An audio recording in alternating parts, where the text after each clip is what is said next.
a 71,2 graus Celsius, temperatura registrada em Oymyakon, Sibéria, em janeiro de 1926 e novamente em fevereiro de 2013, o ar contém tão pouca energia térmica que respirar se torna literalmente perigoso.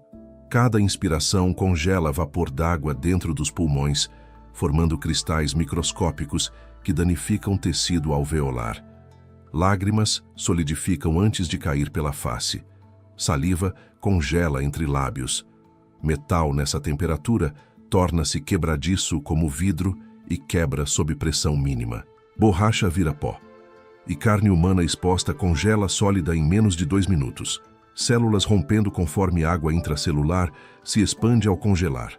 E ainda assim, nessa temperatura que deveria significar morte instantânea para qualquer forma de vida complexa, lobos siberianos caçam normalmente.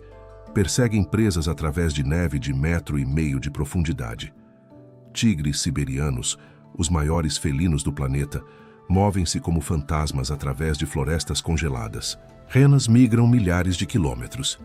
Raposas do Ártico correm sobre neve, a 60 graus sem perder um único dedo nas patas.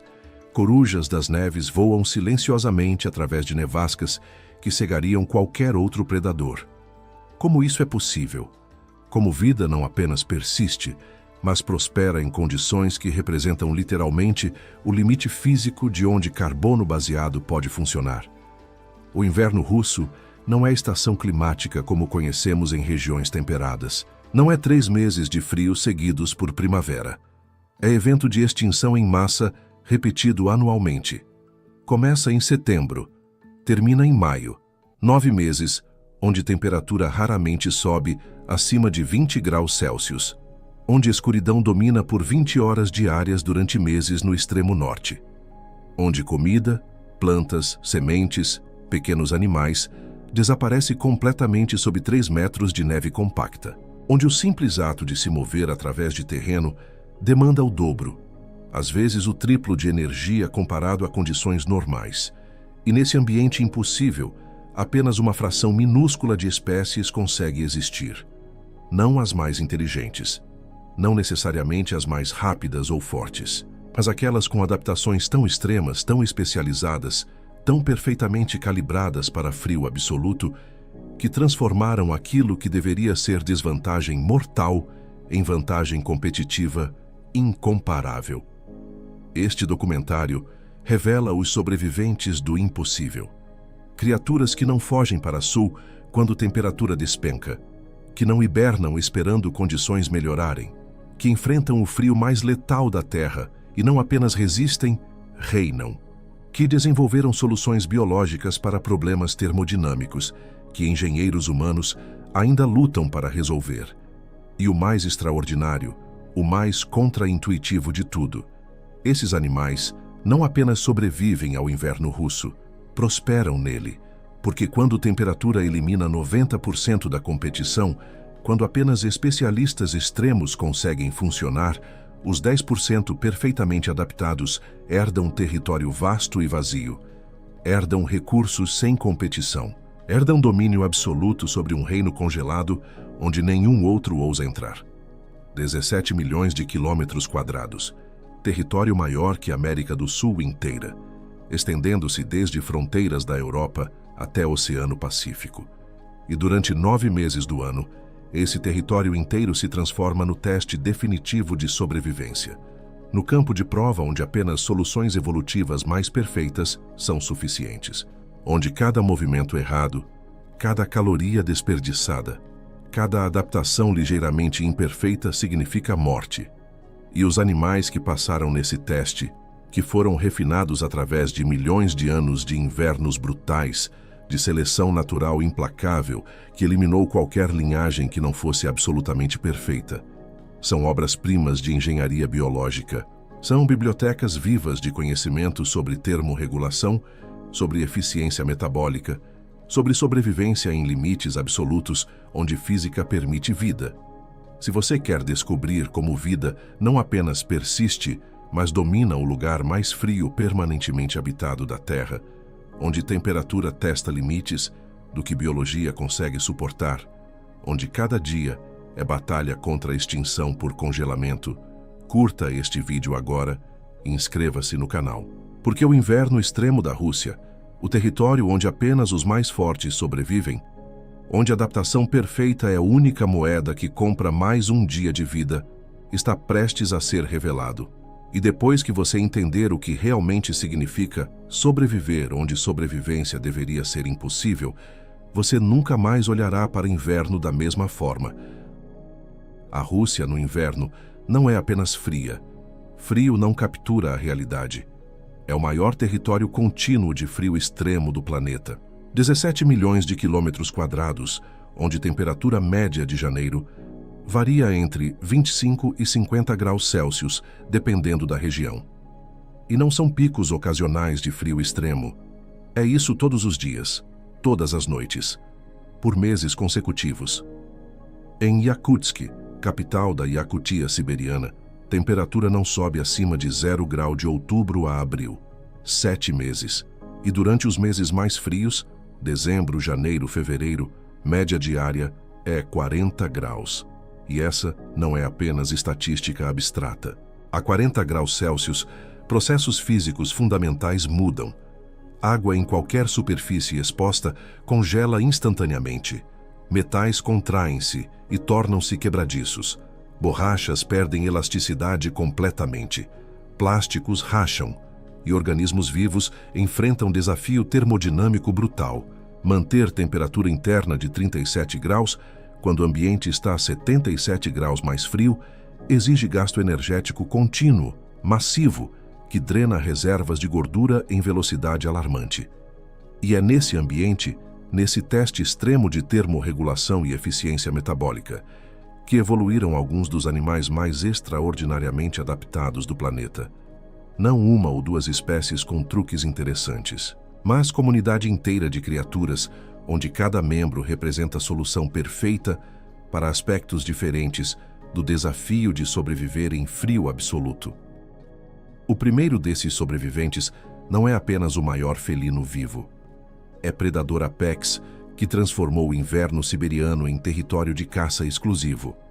O tigre siberiano, Panthera tigris altaica, pode atingir 300 quilos de peso em machos adultos, 3 metros de comprimento da ponta do nariz até a ponta da cauda, e cada grama desses 300 quilos é otimizada para funcionar em temperatura que mataria tigres de outras subespécies em dias. A primeira diferença óbvia está na pelagem. Tigres siberianos têm pelagem 3 vezes mais densa que tigres de Bengala ou tigres da Indochina. Cada centímetro quadrado de pele tem 900 a 1.200 folículos capilares, comparado a 300, 400 em tigres tropicais. E não são apenas pelos mais numerosos. São estruturados em 2 camadas distintas. Subpelo denso, curto, ondulado, que aprisiona ar aquecido próximo à pele. E pelos guarda-longos, até 15 centímetros no inverno, oleosos, repelentes de água, que formam barreira externa contra vento e neve.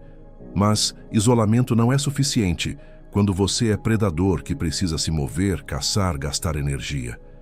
Então, tigres siberianos desenvolveram segunda adaptação crítica, camada de gordura subcutânea de 5 centímetros de espessura que envolve completamente o corpo. 5 centímetros de gordura pura funcionando como isolamento adicional, armazenamento de energia e proteção contra a perda de calor por radiação.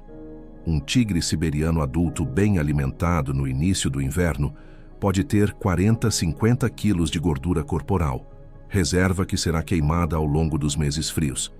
E então existem as patas. Patas de tigre siberiano são desproporcionalmente grandes comparadas a outras subespécies. Até 30 centímetros de diâmetro em machos adultos. E isso não é apenas sobre deixar pegadas impressionantes. São raquetes de neve naturais. Distribuem peso de 300 quilos sobre área suficientemente grande que tigre caminha sobre neve de 1 metro de profundidade sem afundar completamente. Enquanto presas, cervos, javalis afundam até o peito, lutando desesperadamente para se mover, gastando energia crítica, o tigre desliza pela superfície com esforço mínimo. e caça solitária em território vasto. Um tigre siberiano adulto requer 800 a 1.000 km² de território. 1.000 km² para um único animal. E patrulha esse território constantemente, marcando fronteiras, caçando através de floresta de taiga, onde visibilidade é limitada, onde som é abafado por neve, onde cada presa capturada pode ser a diferença entre sobreviver mais uma semana ou começar a morrer de fome. E mata presas grandes, cervos nobres de 200 quilos, javalis de 150 quilos. E ocasionalmente, quando oportunidade aparece, até ursos. Ursos negros asiáticos e até ursos pardos jovens foram encontrados mortos por tigres siberianos. Porque quando você opera em ambiente onde caçadas falham frequentemente devido a condições, onde neve profunda dificulta a aproximação, onde escuridão prolongada limita janelas de caça, você não pode se dar ao luxo de ser seletivo. Você caça o que encontra e precisa ser capaz de matar qualquer coisa que encontra. Apenas 500 tigres siberianos permanecem na natureza. 500. Foram quase extintos nos anos 1940, quando a população caiu para 40 indivíduos. E através de esforços de conservação intensos, a população cresceu. Mas permanece criticamente baixa. E cada inverno é teste. Tigres que não conseguem capturar presas suficientes, que gastam gordura corporal rápido demais, que enfraquecem, não sobrevivem até primavera. O segundo sobrevivente domina através de números e coordenação que nenhum outro predador russo consegue igualar. O lobo siberiano, Canis lupus, desenvolveu estratégia completamente diferente para dominar inverno. Enquanto tigres caçam sozinhos, lobos formam matilhas, e não matilhas pequenas de 5, 6 indivíduos, como em regiões mais quentes. Matilhas de 15, 20 até 30 lobos durante inverno, quando recursos são escassos e caça cooperativa, torna-se essencial. E esses lobos têm pelagem ainda mais impressionante que tigres. 2 camadas densas, subpelo de 5 centímetros de espessura e pelos guarda de até 15 centímetros. E a coloração varia. Alguns cinza claro, outros quase brancos, permitindo camuflagem em paisagens de neve. E percorrem distâncias absurdas. Uma matilha de lobos siberianos pode percorrer 200 quilômetros em 3 dias procurando presas. 200 quilômetros através de neve profunda, floresta densa, em temperatura de 40 graus. E fazem isso porque território é vasto e presas são esparsas. E quando encontram, uma manada de renas, um grupo de alces, cervos, atacam com coordenação tática refinada através de milhares de anos de evolução. Alguns lobos cortam caminho de fuga, outros perseguem diretamente. Alguns revezam na liderança da perseguição, permitindo que lobos cansados caiam para trás, enquanto frescos assumem, e forçam presas a correr através de neve profunda, onde cada passo custa energia preciosa, onde músculos queimam rapidamente, onde resistência colapsa. E eventualmente presa para, exausta, e matilha ataca. E metabolismo é calibrado para boom e colapso. Um lobo adulto pode comer 10 quilos de carne em uma única refeição. 10 quilos. E então jejuar por 2 semanas sem perda significativa de função. Porque no inverno siberiano, caçadas bem-sucedidas são espaçadas. Você mata cervo grande e a matilha inteira se alimenta até não conseguir mais se mover. E então vivem dessa energia por dias, às vezes semanas até próxima caçada. O terceiro sobrevivente é menor, mas possivelmente o mais perfeitamente adaptado ao frio extremo de qualquer mamífero do planeta. A raposa do Ártico, Vulpes lagopus, sobrevive a 70 graus Celsius, 70 graus negativos, temperatura onde praticamente nada biológico deveria funcionar. E faz isso através de adaptações tão extremas que desafiam compreensão. A pelagem é, proporcionalmente, a mais densa de qualquer mamífero. 70% do volume corporal visual de uma raposa do Ártico no inverno é pelo. Não corpo, pelo. Camadas sobre camadas de subpelo incrivelmente denso, coberto por pelos guarda que são ocos, cheios de ar, maximizando o isolamento. E morfologia corporal é otimizada para a conservação de calor. Orelhas minúsculas, metade do tamanho de raposas vermelhas. Focinho curto, patas pequenas e compactas, cauda espessa que enrola ao redor do corpo quando dorme, funcionando como cobertor adicional. Tudo isso reduz a área de superfície exposta, minimiza a perda de calor por radiação. E caça através de audição extraordinária. Raposa do Ártico detecta lemming, pequeno roedor, correndo em túneis sob 1 metro de neve compacta. Escuta sons minúsculos, triangula a posição exata e executa manobra espetacular. Salta 2 metros verticalmente no ar, arqueando o corpo e mergulha de cabeça na neve. Perfura através de neve compacta com focinho e patas dianteiras e captura lemming, que não tinha ideia de que predador estava acima. Taxa de sucesso: 70%. É caça acústica pura em ambiente onde visão é frequentemente inútil devido a nevascas e escuridão. E muda a cor sazonalmente. Branca pura no inverno, camuflagem perfeita contra a neve. Marrom acinzentada no verão quando neve derrete. Readaptação cara energeticamente. Substituir pelagem inteira 2 vezes por ano, mas essencial para a sobrevivência.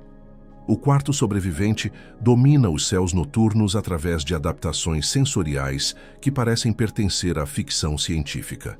A coruja das neves, Bulbus candiacus, é uma das maiores corujas do mundo, envergadura de 1,5 metros, e cada centímetro é adaptado para caçar em condições impossíveis. Penas cobrem completamente o corpo, incluindo patas e dedos, algo incomum em aves de rapina. Essas penas nas patas não são apenas isolamento, são silenciadoras. Penas especializadas nas bordas das asas primárias quebram turbulência de ar, eliminando o som de voo. Coruja das neves voa completamente silenciosa. Presa não escuta a aproximação, e visão é calibrada para crepúsculo ártico. Durante meses de inverno no extremo norte, sol não nasce completamente. Há apenas crepúsculo prolongado por algumas horas, seguido por escuridão. E Coruja das Neves enxerga perfeitamente nessas condições. Detecta movimento de lemming a 100 metros em luz que cegaria humanos. Mas a verdadeira arma é a audição assimétrica. Orelhas de Coruja das Neves estão posicionadas em alturas ligeiramente diferentes no crânio. Orelha esquerda ligeiramente acima da direita, e isso permite triangulação tridimensional de som com precisão absurda. Coruja escuta lemming se movendo sob neve, processa a diferença microscópica no tempo que som leva para atingir cada orelha e calcula a posição exata em 3 dimensões, e ataca através de neve, garras penetrando onde lemming está, sem nunca ter visto a presa. O quinto sobrevivente não é predador, é presa, mas executa uma das migrações mais extraordinárias de qualquer mamífero terrestre. A rena, Rangifer tarandus, migra até 5.000 km por ano. 5.000 km através da tundra e taiga siberiana, seguindo padrões sazonais de comida, evitando predadores, procurando áreas com neve menos profunda, onde conseguem cavar até líquens enterrados. E fazem isso em manadas de milhares, às vezes dezenas de milhares de indivíduos. E cascos são obras-primas de adaptação sazonal. No verão, almofadas nos cascos são macias, proporcionando aderência em terreno rochoso e lamacento. No inverno, essas almofadas encolhem, expondo bordas afiadas do casco que mordem em gelo e neve compacta. São crampon naturais, que trocam automaticamente entre modos. E narinas têm função crítica além de respiração. Aquecem ar. A 40 graus, inspirar ar diretamente nos pulmões causaria dano por congelamento. Então, narinas de rena têm estrutura de conchas nasais extremamente elaboradas, membranas em espiral que aumentam massivamente a área de superfície. Ar frio passa por essas membranas, é aquecido por sangue correndo através delas e entra nos pulmões a temperatura segura, é trocador de calor biológico, e visão tem truque extraordinário. Renas enxergam luz ultravioleta, são um dos poucos mamíferos capazes disso. E no Ártico, isso tem vantagem crítica. Líquens, principal alimento de inverno, absorvem UV e aparecem escuros contra a neve, que reflete UV intensamente. E predadores, lobos, ursos, também absorvem UV. Suas pelagens aparecem como manchas escuras contra fundo brilhante. Renas veem ameaças que seriam invisíveis em espectro visual normal, e pelos são ocos. Cada pelo individual é tubo cheio de ar. Isso proporciona isolamento excepcional. Ar é isolante excelente. E tem benefício adicional: flutuação. Renas atravessam rios gelados regularmente durante migração, e pelos ocos cheios de ar fazem corpo inteiro flutuar melhor, facilitando travessia. O cesto sobrevivente é o maior cervídeo do planeta e prospera em condições que excluiriam competidores. O alce siberiano, Alces alcis, pode pesar 700 quilos.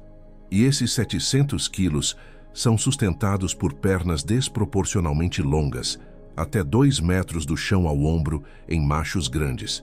E essas pernas longas não são apenas sobre altura, são adaptação para a neve profunda. Alce caminha através de neve de 2 metros, que imobilizaria completamente outros cervídeos. Levanta pernas alto, quase até o peito, e dá passos enormes, cada um custando energia, mas permitindo movimento onde outros ficariam presos. E dieta de inverno é única. Enquanto outros herbívoros lutam para encontrar comida sob neve, alces comem galhos. Galhos de bétulas, salgueiros, abetos jovens. Come até 20 quilos de material lenhoso por dia. Material que é baixo em nutrientes, difícil de digerir, mas abundante. E sistema digestivo de alce é adaptado para extrair máximo de energia possível dessa dieta pobre. E fazem algo surpreendente. Mergulham sob gelo. Alces quebram gelo de lagos rasos, com cascos e cabeça, mergulham e comem plantas aquáticas do fundo. Plantas que permanecem verdes sob gelo, que são ricas em nutrientes e que não têm competição de outros herbívoros. É nicho completamente único que alces exploram quando comida terrestre se torna escassa demais. Agora entenda por que esses 6 juntos formam um sistema de sobrevivência ao frio mais sofisticado do planeta. Porque dividiram recursos de formas que minimizam competição. Tigres caçam grandes presas solitariamente em floresta densa. Lobos caçam em matilha em áreas abertas. Raposas e corujas focam em presas pequenas que grandes predadores ignoram. Renas migram, escapando de áreas quando predação fica intensa. Alces exploram nicho alimentar que ninguém mais compete. É ecossistema onde cada participante é extremista. Não há generalistas. Não há espécies que fazem bem o suficiente em várias coisas. Cada animal é perfeitamente otimizado para um aspecto específico de sobrevivência em frio extremo. E juntos, mantém sistema funcionando através de inverno que eliminaria 99% das espécies do planeta. Mas como esses animais alcançaram adaptações tão extremas? Como chegaram a esse nível de precisão termorreguladora que permite funcionar em temperatura que deveria significar morte celular?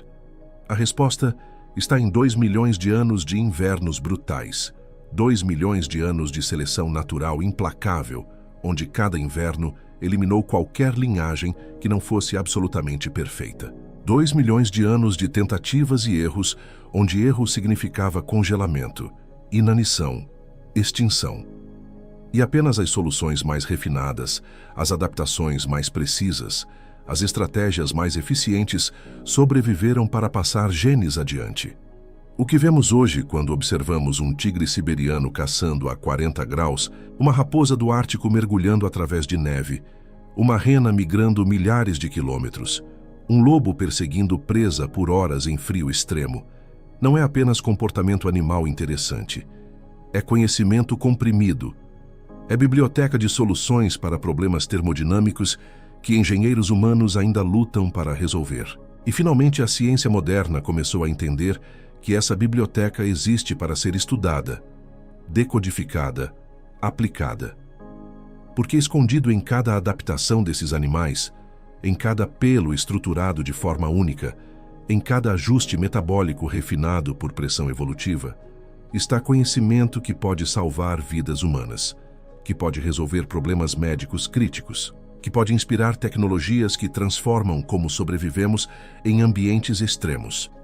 A pelagem da raposa do Ártico, essa estrutura que proporciona isolamento térmico suficiente para sobreviver a 70 graus enquanto mantém peso corporal manejável, não é apenas impressionante biologicamente.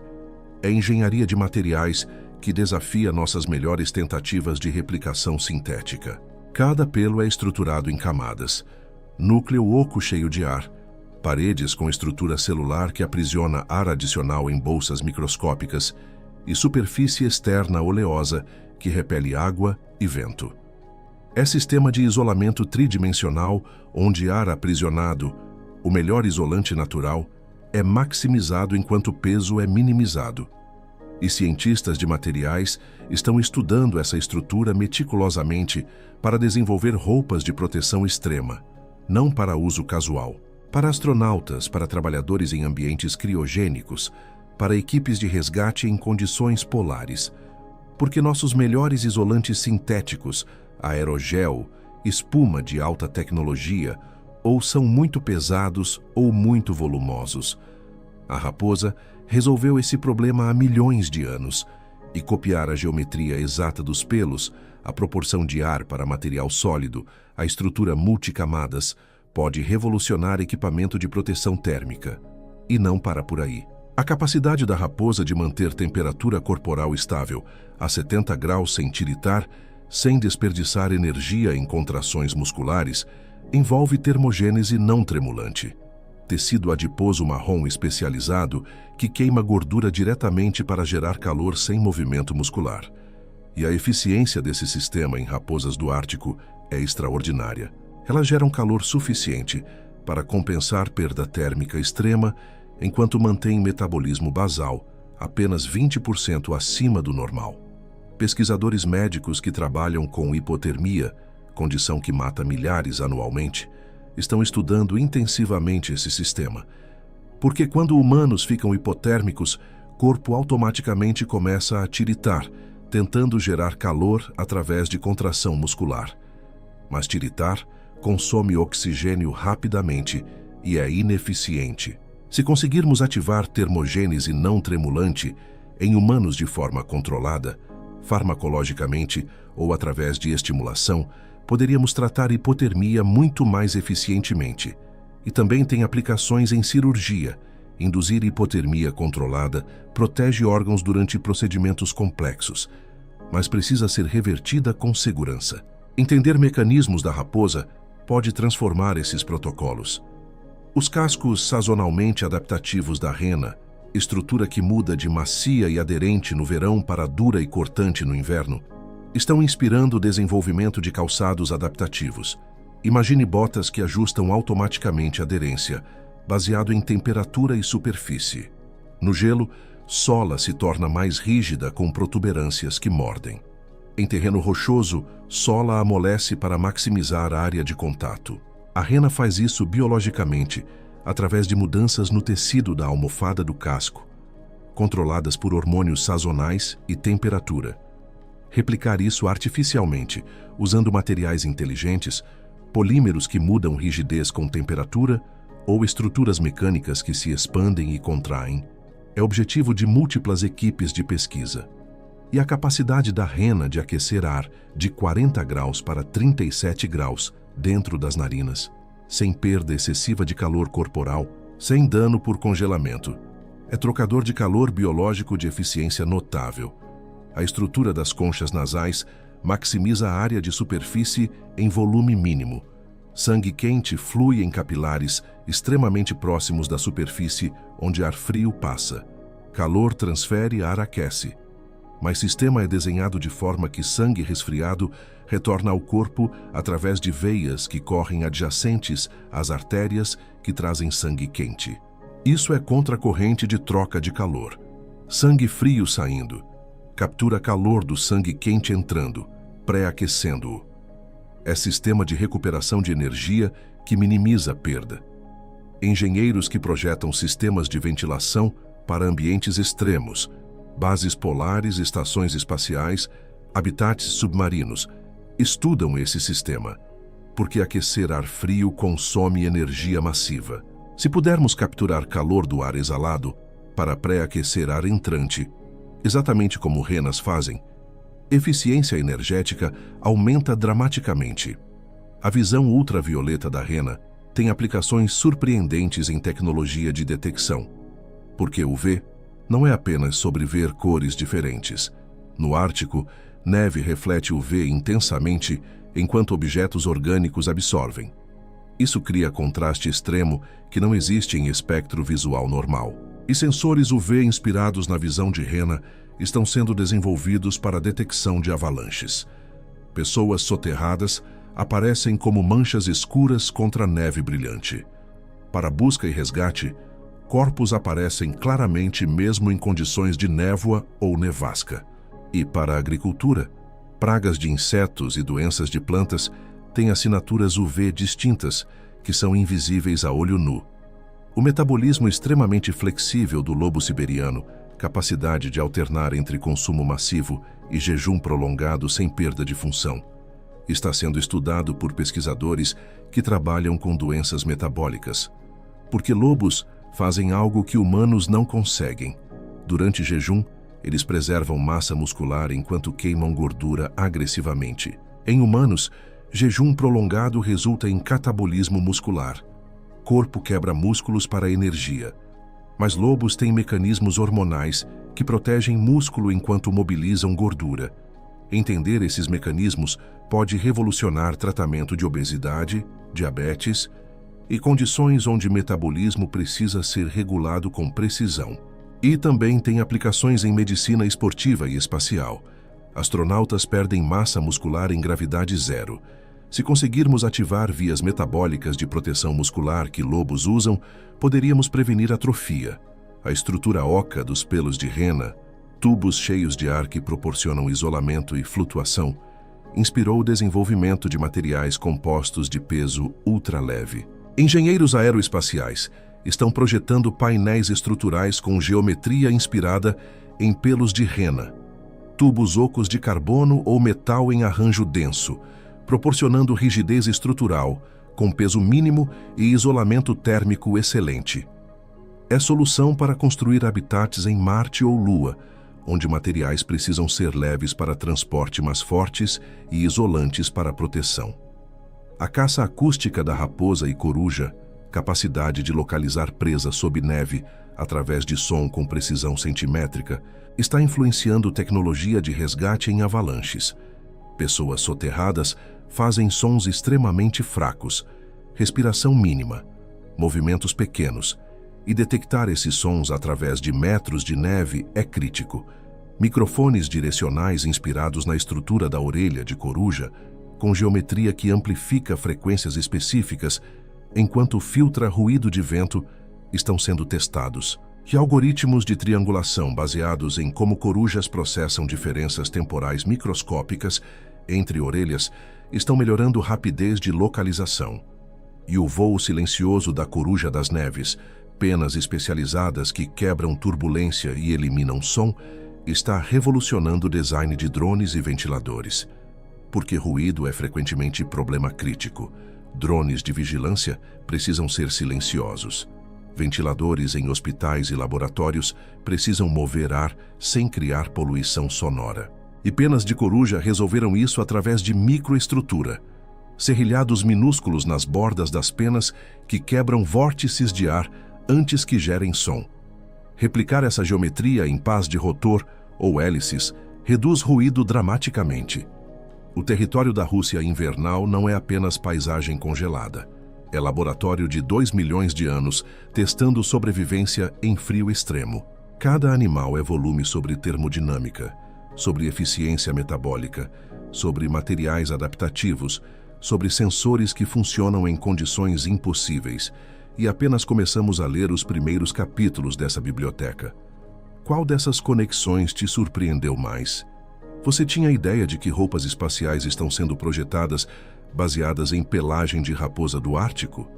Que tratamentos para hipotermia podem vir de estudar como raposas geram calor? Que sensores UV inspirados em renas detectam avalanches? Que materiais ultraleves para exploração espacial copiam estrutura de pelos de rena? Comente abaixo, porque cada pessoa que entende essas conexões entende por que proteger animais do inverno russo não é apenas conservação. É preservar conhecimento que pode salvar vidas humanas e inspirar tecnologias que ainda nem imaginamos. Mas aqui está a verdade que nos leva inevitavelmente ao próximo capítulo. Todo esse conhecimento, toda essa biblioteca de 2 milhões de anos de soluções para frio extremo, todo esse potencial para medicina e engenharia está sob ameaça. Porque o próprio inverno que forjou essas adaptações está mudando mais rápido que em qualquer momento dos últimos 100 mil anos. E os animais que dominaram o frio extremo estão descobrindo que as regras mudaram. Mas enquanto esses animais passaram 2 milhões de anos aperfeiçoando adaptações para frio extremo, enquanto refinaram cada aspecto de termorregulação para funcionar a 70 graus, enquanto calibraram o metabolismo para extrair máxima energia de recursos escassos, o próprio inverno que os forjou está sendo transformado. Não por processos climáticos lentos que dariam tempo para a adaptação evolutiva, por mudanças tão rápidas, tão fundamentais, que estão acontecendo em décadas. E os animais que dominaram o frio extremo por milhões de anos não conseguem adaptar-se com velocidade suficiente. A ameaça mais documentada, a mais mensurável através de dados satelitais e estações meteorológicas, é o aquecimento acelerado do Ártico. O Ártico está aquecendo 3 vezes mais rápido que a média global.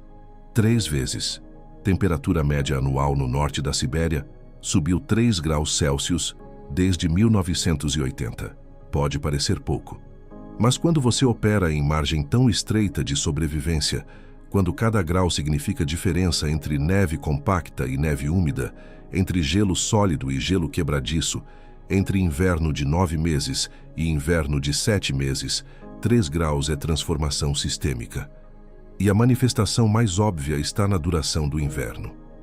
Invernos no extremo norte da Rússia estão, em média, 2 meses mais curtos hoje do que eram há 50 anos. Começam mais tarde no outono. Terminam mais cedo na primavera. E animais cujos ciclos reprodutivos foram calibrados através de milhares de gerações para sincronizar com o inverno de 9 meses, agora enfrentam descompasso temporal crítico. Raposas do Ártico, por exemplo, sincronizam reprodução com disponibilidade de lemmings, sua presa principal. Lemmings têm ciclos populacionais que dependem de neve profunda estável durante o inverno inteiro. Criam túneis sob neve onde se reproduzem protegidos de predadores e frio extremo. Mas quando o inverno encurta, quando períodos de degelo ocorrem no meio do inverno seguidos por recongelamento, esses túneis colapsam. Água de degelo infiltra, congela novamente e sela túneis. Lemmings morrem sufocados ou congelados. E quando a população de lemmings colapsa, raposas não têm o que comer. Filhotes nascem quando presa deveria ser abundante, mas não há comida. E taxa de sobrevivência de filhotes despenca. Corujas das neves enfrentam um problema idêntico. Também dependem de lemmings. E ciclos de reprodução bem-sucedida de corujas coincidem historicamente com anos de explosão populacional de lemmings. Mas quando padrões de neve se tornam irregulares, quando ciclos de lemming quebram, corujas enfrentam anos consecutivos sem reprodução bem-sucedida. E populações começam declínio lento. Renas enfrentam desafio diferente, mas igualmente devastador. Migração de renas é cronometrada com precisão para seguir desenvolvimento de vegetação através das estações. Elas migram norte na primavera para chegar às áreas de parto exatamente quando neve derrete e primeiras plantas verdes emergem, fornecendo nutrição máxima para fêmeas lactantes. Mas quando primavera chega 3 semanas mais cedo em alguns anos e apenas 1 semana mais cedo em outros, quando o timing é imprevisível, renas chegam tarde demais. Pico nutricional da vegetação já passou. E filhotes nascem quando mães não têm nutrição adequada para produzir leite suficiente. e mortalidade de filhotes aumenta dramaticamente. E há problema adicional que é puramente físico: chuva no inverno. Isso não deveria acontecer. No inverno siberiano tradicional, precipitação é sempre neve. Mas, com aquecimento, eventos de chuva sobre neve estão se tornando comuns. Chuva cai sobre neve existente, infiltra e então temperatura despenca novamente e tudo congela. Cria camada de gelo sólido que cobre vegetação que renas dependem. Renas conseguem cavar através de neve usando cascos, mas não conseguem quebrar gelo sólido de 5-10 centímetros. E quando isso acontece em áreas grandes, milhares de renas morrem de fome literalmente em cima da comida que não conseguem alcançar. Tigres siberianos enfrentam fragmentação de habitat acelerada por desenvolvimento de infraestrutura, porque as mesmas regiões onde tigres caçam contêm recursos naturais valiosos: madeira, minérios, petróleo, gás natural. E extração desses recursos requer estradas, oleodutos, gasodutos, áreas de exploração. E cada uma dessas infraestruturas fragmenta território de tigre. Um tigre precisa de 1.000 km² de floresta relativamente contínua. E quando estrada corta esse território, quando área de extração madeireira remove floresta em faixas, o território efetivo encolhe. Tigres evitam áreas com atividade humana intensa, não por medo, mas porque presas evitam essas áreas, e tigres seguem presas. E quando o território encolhe abaixo de tamanho mínimo viável, tigres não conseguem encontrar presas suficientes. Taxa de reprodução cai, filhotes morrem de fome e população declina. E há conflito direto. Tigres ocasionalmente atacam gado doméstico quando presas selvagens são escassas. E criadores protegendo subsistência matam tigres. Embora sejam legalmente protegidos, embora matar tigre seja crime que pode resultar em prisão, fiscalização em áreas remotas é praticamente inexistente. E pressão econômica supera a proteção legal. Cada ano estima-se que 20-30 tigres são mortos ilegalmente. Parece pequeno, mas população total é 500. Perder 5% da população por ano é insustentável. Lobos siberianos enfrentam perseguição sistemática por razões culturais e econômicas profundamente enraizadas. Lobos atacam renas domésticas. Pastores nômades e seminômades no norte da Rússia dependem de renas para a subsistência. E quando matilha de lobos mata 15-20 renas em ataque noturno, isso não é apenas perda financeira. É desastre para a família que depende desses animais. E resposta é frequentemente letal. Armadilhas, veneno, caça ativa. E embora lobos sejam tecnicamente protegidos em algumas regiões, proteção não é uniformemente aplicada. E em áreas remotas, autoridades frequentemente fazem vista grossa. E há programa governamental de controle populacional. Em regiões onde conflito com criadores é intenso, autoridades permitem abate controlado de lobos. E controlado frequentemente significa dizimação de matilhas inteiras, porque quando você remove metade de uma matilha, estrutura social colapsa, caça coordenada falha. E lobos sobreviventes frequentemente atacam gado com mais frequência porque presas selvagens requerem matilha funcional para capturar. Alces enfrentam pressão de caça recreativa e de subsistência. Alces são fonte importante de carne para comunidades rurais.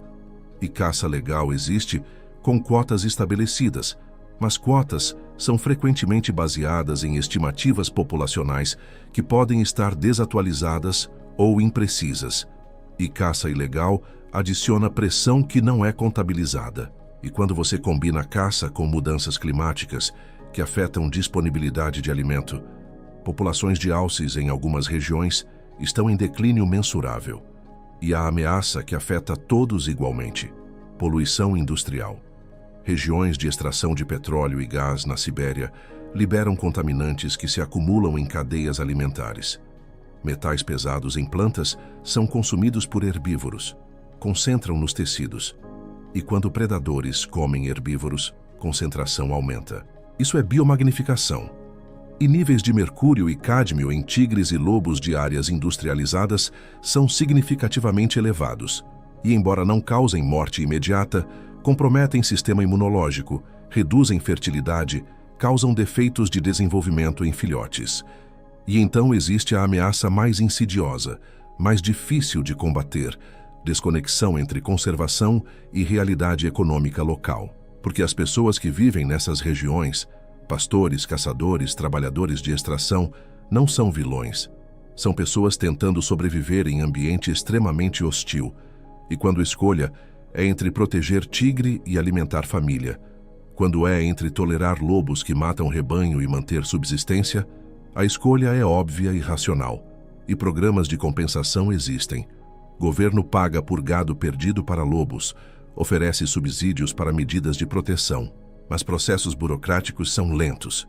Compensação nem sempre cobre perda total, e culturalmente, a resistência profunda a conviver com predadores que antepassados eliminaram justamente para tornar essas terras habitáveis.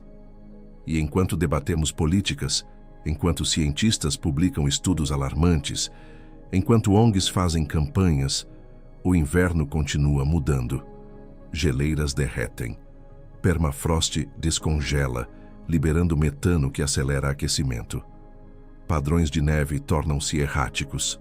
E animais que foram perfeitamente calibrados para inverno de 2 milhões de anos atrás enfrentam um inverno que muda a cada década. E o mais trágico, esses animais representam biblioteca de conhecimento sobre sobrevivência em frio extremo. Cada tigre siberiano que morre sem reproduzir leva consigo genes únicos para termorregulação. Cada matilha de lobos dizimada perde conhecimento cultural sobre rotas de caça, transmitido através de gerações. Cada população de renas que colapsa elimina diversidade genética, que pode conter soluções para a adaptação que ainda nem identificamos. E não podemos simplesmente recriar isso. Não podemos reproduzir 2 milhões de anos de evolução em laboratório.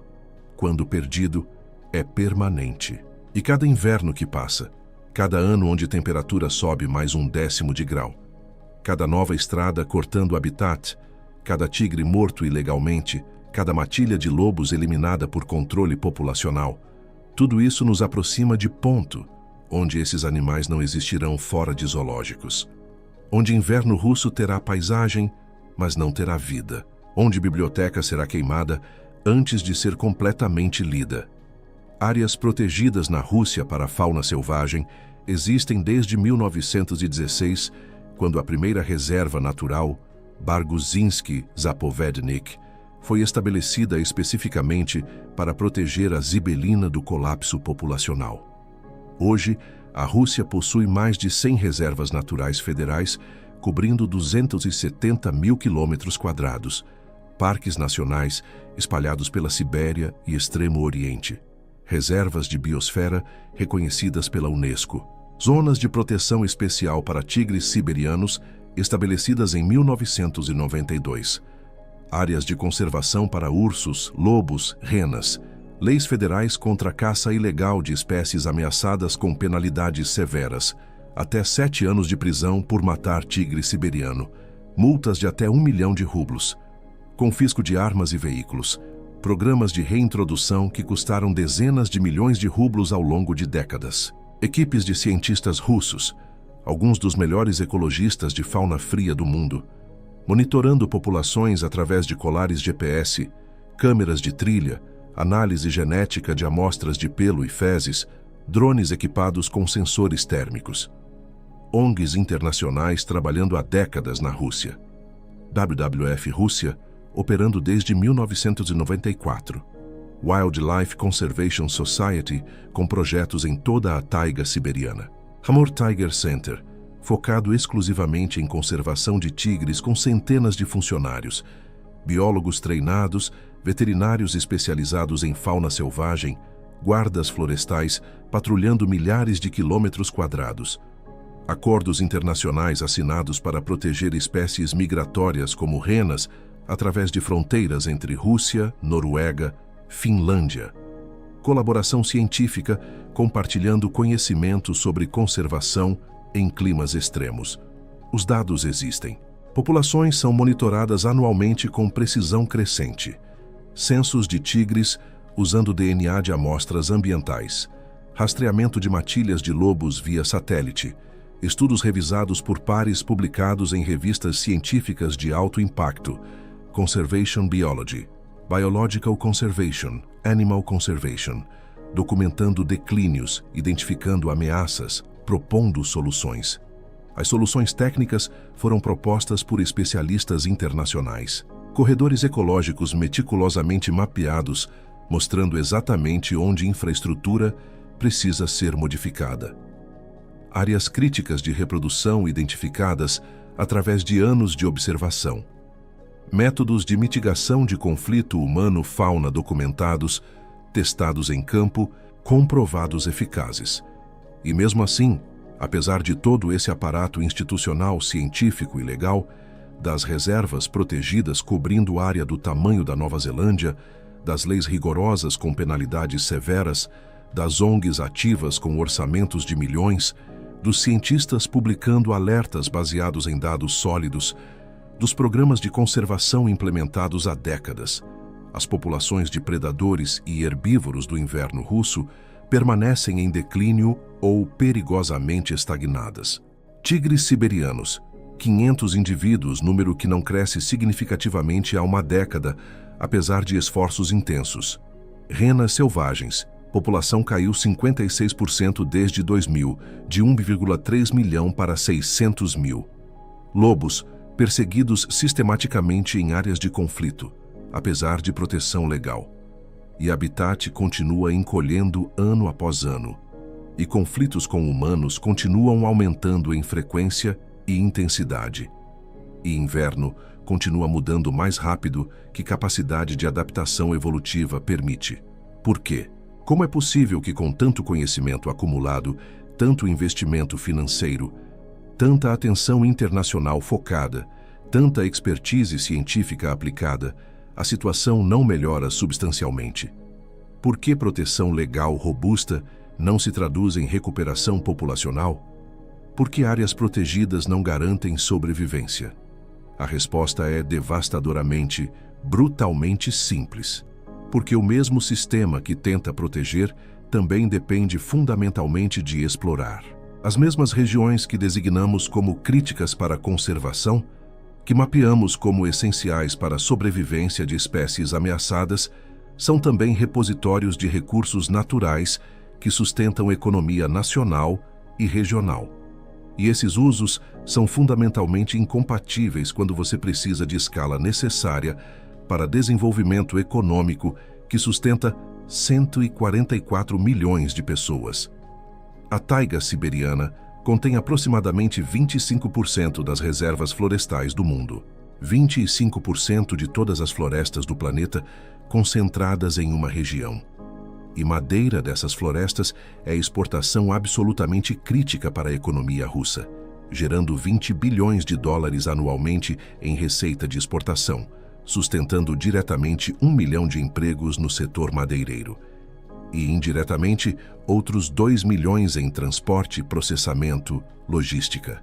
Comunidades inteiras, cidades de 50, 100 mil pessoas, existem exclusivamente porque há serrarias, fábricas de papel, processamento de madeira.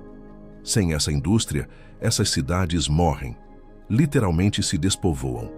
E extração madeireira ocorre precisamente nas mesmas áreas onde tigres caçam, onde lobos estabelecem territórios de matilha, onde alces pastam, onde renas migram. Cada hectare de floresta cortada, e milhões são cortados anualmente, é hectare de habitat perdido permanentemente. Mesmo quando o reflorestamento acontece, floresta nova de 20 anos não proporciona a mesma estrutura, mesma densidade de presas, mesma cobertura que floresta madura de 200 anos fornecia. E economia nacional depende dessa extração. Não é luxo, é base de PIB regional. E sob a taiga, sob a tundra congelada que parece vazia e inútil, existem reservas massivas de petróleo, gás natural, carvão, níquel, cobalto, elementos de terras raras críticos para a tecnologia moderna. A Rússia é o segundo maior produtor de gás natural do mundo, 17% da produção global. Primeiro em reservas comprovadas, e extrair esses recursos requer infraestrutura massiva que não pode ser construída sem impactar habitat. Oleodutos cruzando literalmente milhares de quilômetros através de território virgem. Gasodutos atravessando precisamente as rotas migratórias centenárias de renas. Estradas de acesso cortando territórios de tigres que precisam de continuidade florestal. Áreas de perfuração ocupando exatamente o habitat crítico de reprodução que identificamos como prioritário para a proteção. Estações de bombeamento com ruído constante que afasta animais em raio de quilômetros. E a ironia brutal, quase cômica, se não fosse trágica. Receita dessas indústrias extrativas financia parcialmente os próprios programas de conservação que tentam mitigar o dano que causam. Impostos sobre petróleo e gás contribuem significativamente para o orçamento federal que paga salários de guardas de reservas naturais, que financia pesquisa científica sobre fauna ameaçada, que subsidia programas de compensação para criadores que perdem gado para lobos e tigres. Sem essa receita, proteção seria ainda mais fraca, ainda mais subfinanciada. Mas gerar essa receita requer continuar exatamente as atividades que fragmentam o habitat, que perturbam animais, que tornam sobrevivência cada vez mais difícil. É círculo vicioso disfarçado de solução pragmática, e não há saída óbvia. E então, existem as comunidades locais, povos indígenas Evenki, Nenets, Chukchi e colonos rurais russos que habitam essas regiões há gerações, muitas famílias por séculos. Para eles, tigres não são ícones majestosos de conservação que aparecem em documentários. São ameaças reais, tangíveis, que ocasionalmente matam gado que representa investimento de anos de trabalho, que matam cachorros que protegem famílias e raramente, mas tragicamente e inegavelmente, que matam pessoas.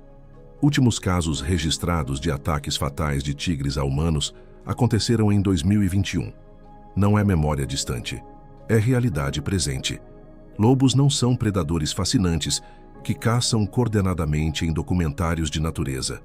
São pragas que, em ataque noturno único, podem dizimar 15, 20 renas domésticas, rebanho que família dependia para a subsistência durante o inverno inteiro.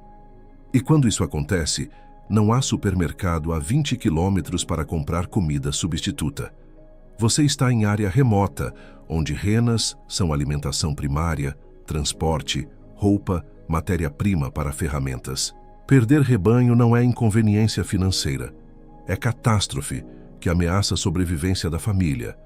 E quando o cientista de Moscou, vivendo em apartamento aquecido, comprando comida em supermercado, distante milhares de quilômetros, ou ativista de São Petersburgo, ou conservacionista internacional diz que esses animais devem ser protegidos a qualquer custo, que são patrimônio natural insubstituível, que têm direito intrínseco de existir, a resposta de quem vive com consequências diretas diariamente é previsível e completamente racional. Você não perde seu gado. Você não acorda de noite ouvindo lobos ao redor da casa. Você não tem medo de deixar crianças brincarem fora porque tigre foi avistado a 2 quilômetros. Você não depende dessas renas para sobreviver ao inverno de 50 graus. Fácil defender proteção quando você não paga o preço pessoal. E não há resposta moralmente superior a isso. Não há argumento ético que invalida o medo real, a perda econômica real, o risco real que essas pessoas enfrentam. Programas de compensação existem no papel. Governo russo promete pagar valor de mercado por gado perdido para predadores, mas são burocraticamente lentos, frequentemente levando meses para processar. Valores que, quando finalmente pagos, não cobrem prejuízo total. Um cervo doméstico morto não é apenas carne, é animal reprodutor que geraria filhotes por anos. E compensação não cobre absolutamente o custo psicológico, o estresse de conviver com medo constante, a ansiedade toda vez que rebanho está fora sem supervisão. E culturalmente, a memória histórica profunda. Antepassados dessas comunidades eliminaram lobos e tigres das proximidades justamente para tornar essas terras habitáveis e seguras para famílias. E agora o Estado está trazendo-os de volta deliberadamente através de programas de reintrodução, ou permitindo retorno natural sem consulta adequada, impondo custos e riscos sobre populações locais que nunca pediram isso, que não votaram nisso, cujas vozes foram ignoradas em decisões tomadas distante, e a divisão urbano-rural profunda e crescente. Populações urbanas russas, que nunca viram tigre fora de zoológico, que não dependem de rebanhos para sobreviver, que têm segurança de infraestrutura moderna, apoiam fortemente conservação de predadores. Pesquisas nacionais mostram consistentemente 75–80% de apoio em cidades grandes. É abstração confortável, é assistir documentário impressionante, é sentir-se bem sobre proteger natureza. Mas em comunidades rurais próximas a habitat de predadores, em vilas onde ataque de lobo não é notícia, mas experiência pessoal, apoio cai para 20–30%. E essas pessoas, que vivem consequências diretamente, que pagam custos reais, têm voz política legítima que não pode e não deve ser ignorada em democracia funcional. Mas suas necessidades são fundamentalmente incompatíveis com conservação estrita.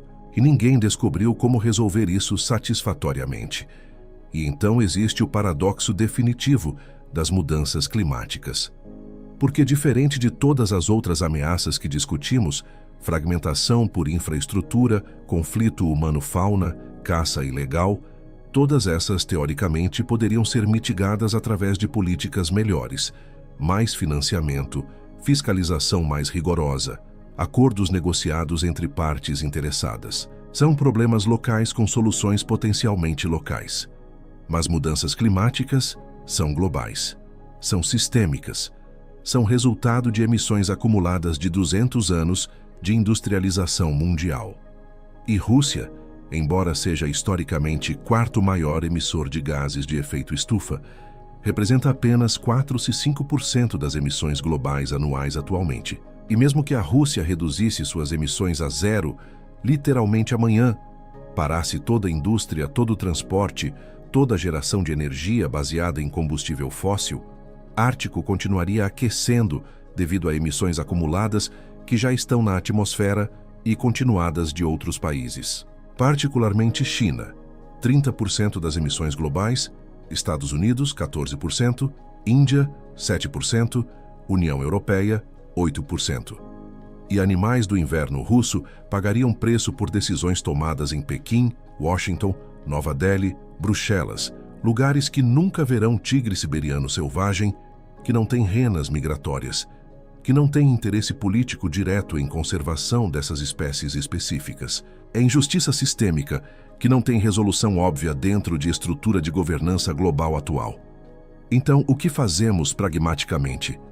Paramos completamente a extração de recursos naturais na Sibéria e Extremo Oriente e aceitamos que 3 milhões de pessoas perdem empregos diretamente? Que comunidades inteiras, cidades de 100 mil pessoas dependentes de indústria madeireira ou petrolífera, colapsam economicamente, despovoam, viram cidades fantasma? Que receita nacional cai 15–20%, afetando drasticamente financiamento de saúde, educação, infraestrutura em todo o país.